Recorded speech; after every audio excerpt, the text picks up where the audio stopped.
Com satisfação, nós concedemos a palavra ao excelentíssimo senhor juiz Sérgio Moro, que, mais uma vez, repito, nos honra com a sua presença neste debate. Com a palavra. Bom dia a todos os presentes. Eu vou pedir escusas para falar da mesa também, porque eu trouxe vários papéis aqui. Eu gostaria só inicialmente de cumprimentar rapidamente o presidente do Senado, o senador Renan Calheiros, cumprimentar o ministro Gilmar Mendes, cumprimentar também o senador Roberto Requião, aqui presente, e o ilustre colega juiz federal Silvio Rocha. Vários colegas juízes federais fizeram a gentileza de me acompanhar nesse evento, sabendo da importância, e gostaria de externar um cumprimento especial aos senhores senadores e senhoras senadoras aqui presentes. Gostaria de dizer que para mim é uma honra estar presente nessa Casa Legislativa e ter essa oportunidade que foi gentilmente me concedida para debater esse projeto. Vou falar sobre o projeto de lei do Senado, esse 280. Não se trata aqui de falar do projeto que veio da Câmara, então eu gostaria de deixar isso bem claro no momento, e ao final talvez permita alguma reflexão sobre esse projeto da Câmara. É evidente que nenhum juiz, nenhuma autoridade judicial é conivente com abuso de autoridade. É uma contradição evidente qualquer juiz ser favorável a esse abuso de autoridade. Portanto, qualquer legislação que venha a aprimorar e reduzir desvios, ela é sempre muito bem-vinda. Não obstante, há que se ter um cuidado todo especial para que, a pretexto de se coibir o abuso de autoridade, a legislação prevista não tenha um efeito prático contrário de cercear não o abuso, mas sim o mero cumprimento do dever. E não importa nesse aspecto a intenção do legislador, né? Tem um velho ditado que diz que a lei tem as suas próprias pernas. E ainda que a legislação seja movida pelas melhores das intenções, o que vai acontecer com ela no futuro, como ela vai ser aplicada, como ela vai ser interpretada, é uma questão em aberto que o legislador tem poucas possibilidades de antever. Diante disso, eu teria várias sugestões sobre esse projeto, mas eu vim aqui com o propósito de fazer apenas uma sugestão. E essa sugestão exatamente visa preservar que o agente da lei, seja ele o juiz, seja ele o membro do Ministério Público, de todas as instâncias, seja o juiz, desembargador ou ministro, ou seja o promotor, procurador ou procurador-geral da República, assim como todos os policiais, que muitas vezes estão na linha de frente do combate à criminalidade e são aqueles que muitas vezes mais sofrem o impacto desse enfrentamento da criminalidade, não venham a ser penalizados por uma interpretação equivocada ou uma aplicação errada de uma lei de abuso de autoridade que, a pretexto de coibir abusos, venha puni-los pelo correto da função. E nesse aspecto, na minha sugestão, eu fico muito feliz por falar nessa casa e sobre a estátua do nosso jurista, maior advogado, e que foi também um notável senador, um dos pais fundadores da República, o advogado Rui Barbosa. Rui Barbosa, como adiantou aqui o colega Silvio Rocha, um dos nossos pais fundadores, ele, no final do século XIX, assumiu uma causa em que um juiz de direito do Rio Grande do Sul, Alcides Mendonça Lima, havia sido condenado, naquele tempo, por abuso de autoridade. O Alcides Mendonça Lima, ele, ao decidir um caso concreto, ele entendeu que uma lei então promulgada no Rio Grande do Sul, uma lei estadual, era inconstitucional, porque ela estabelecia um regramento do Tribunal do Júri que ele reputava incompatível com a garantia da instituição do júri prevista na então Constituição de 1891, no artigo 72. Por exemplo, dizia que o voto dos jurados não seria mais secreto. Isso submetia os jurados, com aquele voto aberto, a pressões econômicas, locais, de interesses poderosos nas localidades onde os júris seriam desenvolvidos. E o Alcides Mendonça Lima, na primeira oportunidade que teve de decidir um caso, de aplicar essa lei estadual ao caso, disse: a lei é inconstitucional. Na época, o presidente do Estado, o Júlio de Castilhos, ficou revoltado com a posição daquele juiz e oficiou ao então Superior Tribunal de Justiça do Rio Grande do Sul, solicitando, e as expressas palavras dele fosse que o juiz faccioso fosse punido, nem processado, fosse punido. E ele foi de fato condenado pelo então crime de abuso de autoridade, que constava no primeiro Código Criminal Republicano, artigo 226, por abuso de autoridade. Rui Barbosa, advogado, mas ciente da importância para o funcionamento da justiça, da independência da magistratura, assumiu essa causa e levou essa causa até o Supremo Tribunal Federal. Apresentou um texto que depois se tornou célebre, o Júri e a Responsabilidade Penal dos Juízes, no qual ele defendeu, com todo o vigor e a eloquência de Rui Barbosa, que todos nós conhecemos, defendeu que divergências na interpretação da lei não poderiam ser jamais criminalizadas, sob pena de transformar o juiz em um servo, sob pena de retirar aquilo que é um dos fundamentos da liberdade de qualquer nação, que é uma justiça independente. Então, com essa defesa do Rui Barbosa, isso vejam lá em 1896, ela foi acolhida pelo Supremo Tribunal Federal. Restou sepultado entre nós, há mais de um século, a possibilidade do crime de hermenêutica. Isso foi uma conquista da República Brasileira que jamais se pode pensar em deixar a perder no presente momento. Nessa linha, ouvindo vários colegas magistrados e também tendo presente as minhas próprias preocupações, urge um dispositivo, uma salvaguarda nesse projeto de lei que limite a possibilidade da reinstituição entre nós do assim chamado crime de hermenêutica. Eu preparei aqui um ofício, e nesse momento eu tomo a liberdade de entregar em caráter oficial ao Senado Federal, um ofício com a minha singela sugestão.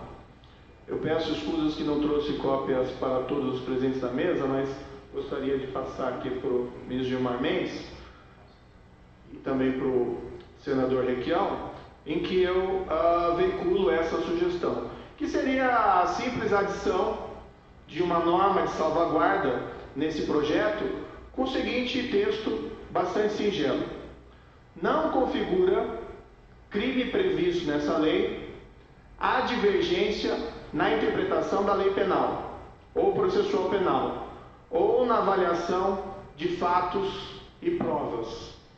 Com essa salvaguarda, eu diria que grande parte dos receios de uma aplicação equivocada desse projeto de lei provavelmente possam ser evitados. Mas eu reputo, e por isso eu quis trazer uma única sugestão, reputo essa adição fundamental, inclusive para afastar eventuais receios de que isso de alguma forma venha a ser utilizado para criminalizar a jurisdição ou a atuação independente do Ministério Público ou o dever da polícia de apuração das infrações penais, independentemente dos interesses que sejam afetados.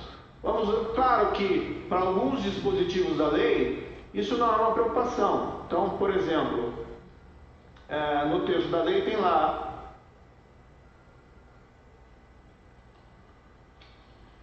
artigo 19. Constranger preso com o intuito de obter vantagem ou favorecimento sexual. Há nenhuma dúvida quanto a esse tipo penal, que se alguém cometer qualquer conduta dessa espécie, comete abuso de autoridade.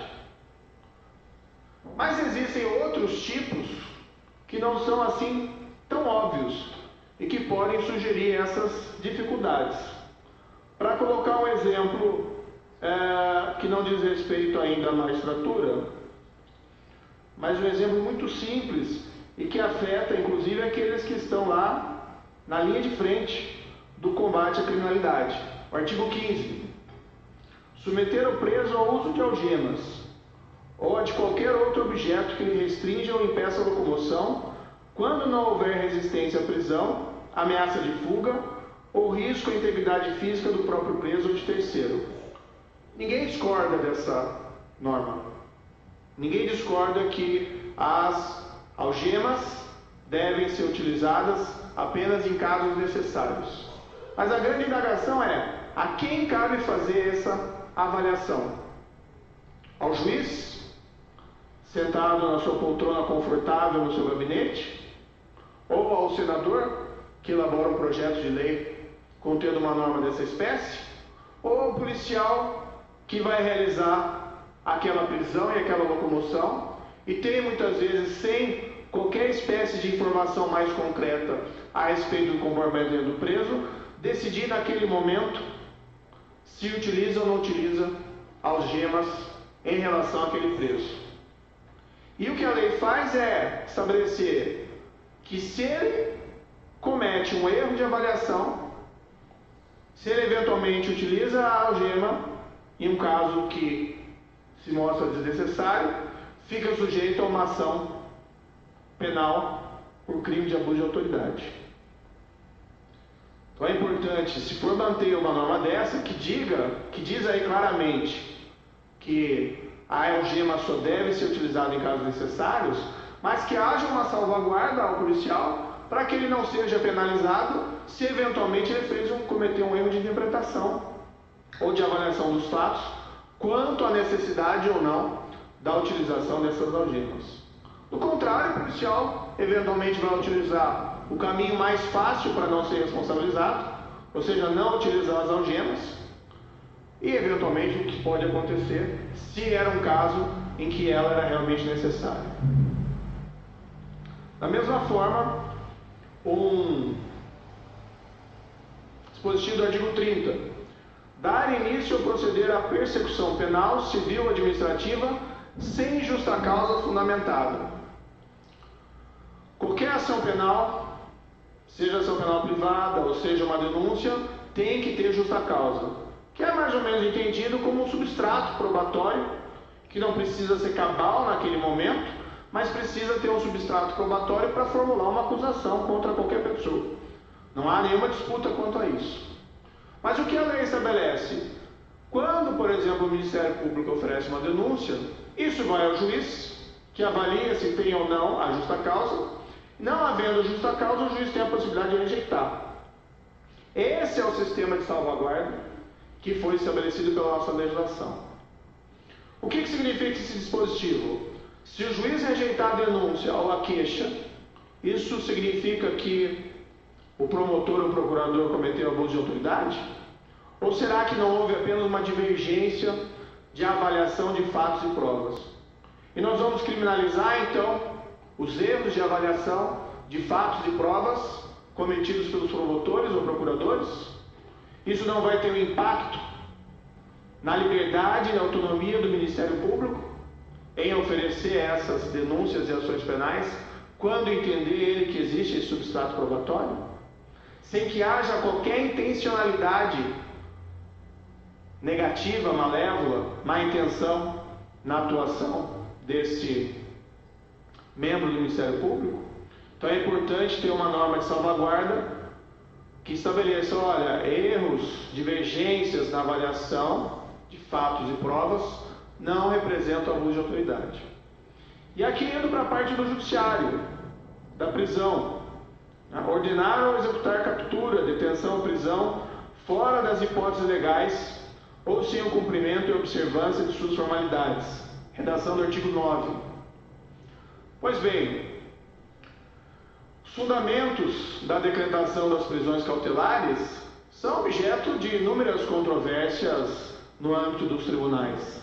Não raramente, nas próprias sessões do Supremo Tribunal Federal, ministros divergem na concessão ou denegação de habeas corpus, havendo não raramente julgamentos que não são por unanimidade, minorias e maiorias. O que significa esse dispositivo? Se o juiz de primeira instância, se o juiz de segunda instância, se o juiz dos tribunais superiores decretar uma prisão cautelar e essa prisão cautelar via ser reformada, ainda que seja na última instância, ainda que seja por voto de maioria e minoria, vai ficar ele sujeito à persecução penal por abuso de autoridade? Ou seja, nós estamos ignorando a herança de um dos nossos pais fundadores, o Rui Barbosa? Vamos tolher a independência da magistratura?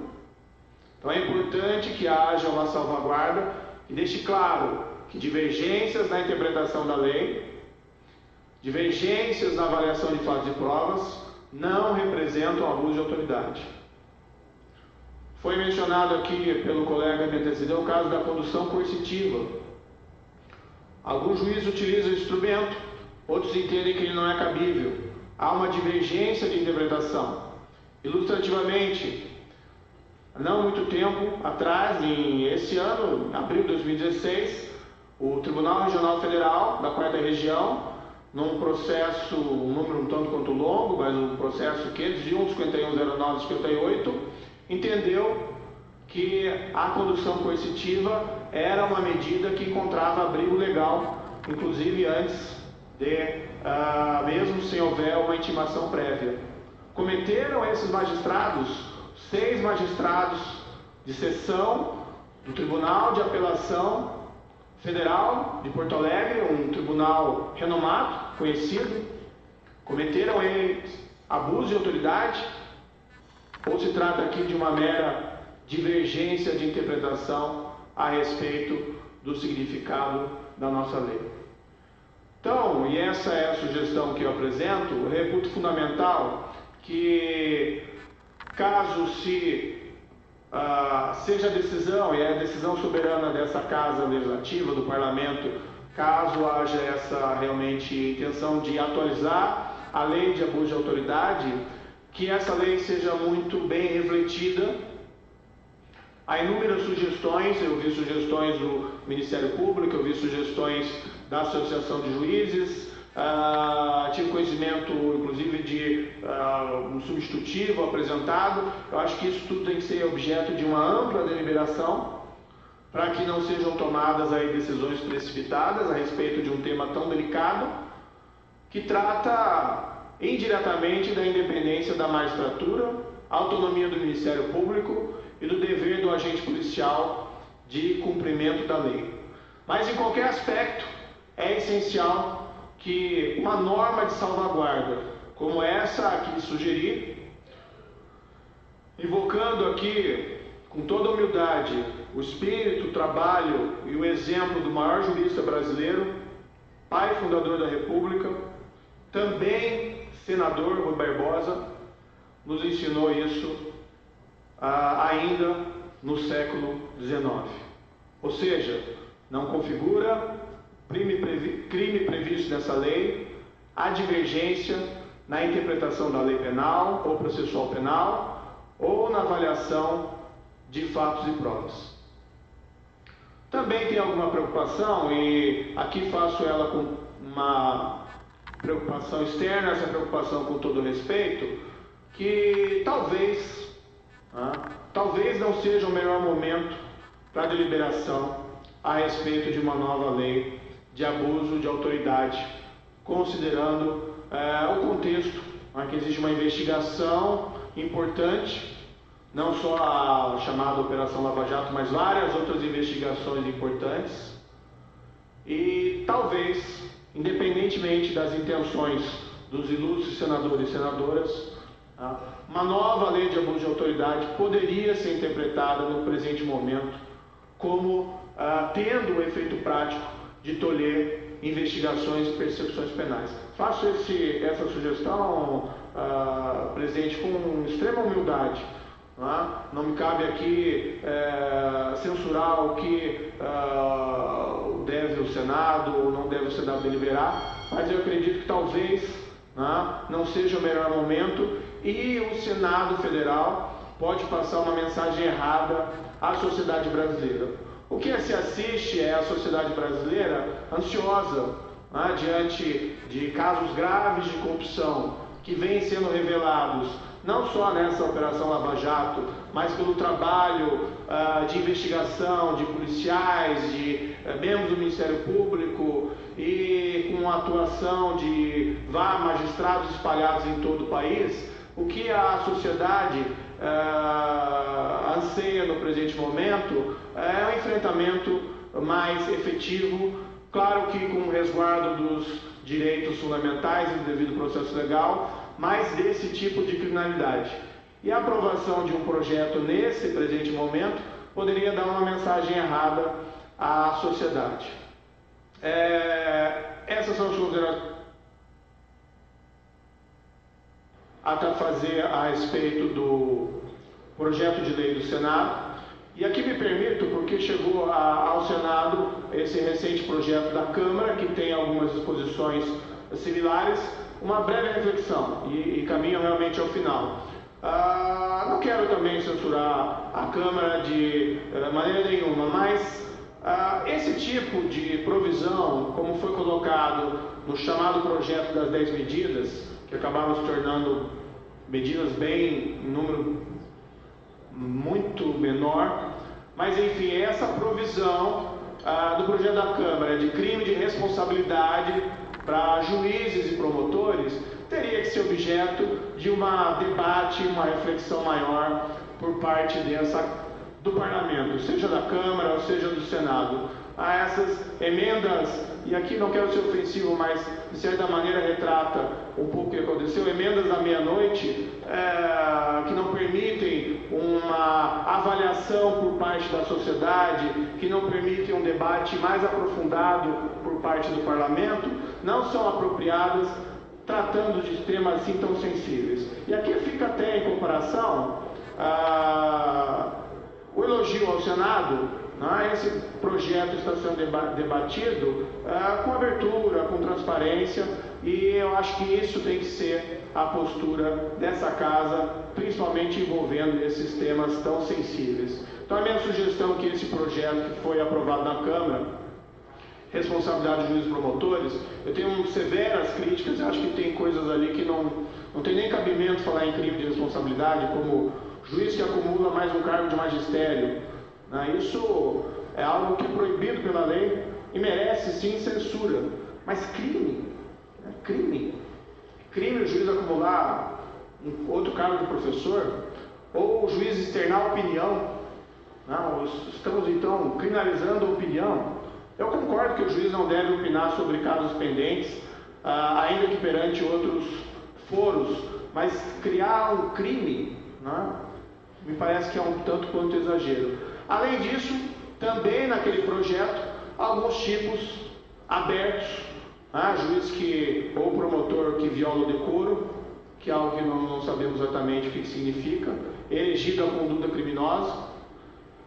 Ou seja, tem que se tomar todo um cuidado para evitar a criminalização do exercício da jurisdição, o exercício da autonomia do Ministério Público e também da vinculação do agente policial à lei. Não digo isso por conta da Operação Lava Jato, não digo isso por conta de qualquer outra operação, mas digo isso porque esses são fundamentos nos quais se esteiam a nossa liberdade, independência da justiça, autonomia do Ministério Público e vinculação da polícia à lei, assim como nossa liberdade se esteia na soberania da Constituição e também na liberdade e na soberania constitucional, limitada pela Constituição apenas, dessas casas legislativas. Agradeço mais uma vez a atenção de todos os presentes, em especial dos senhores e senhoras senadores e senadoras. Muito obrigado. Nós agradecemos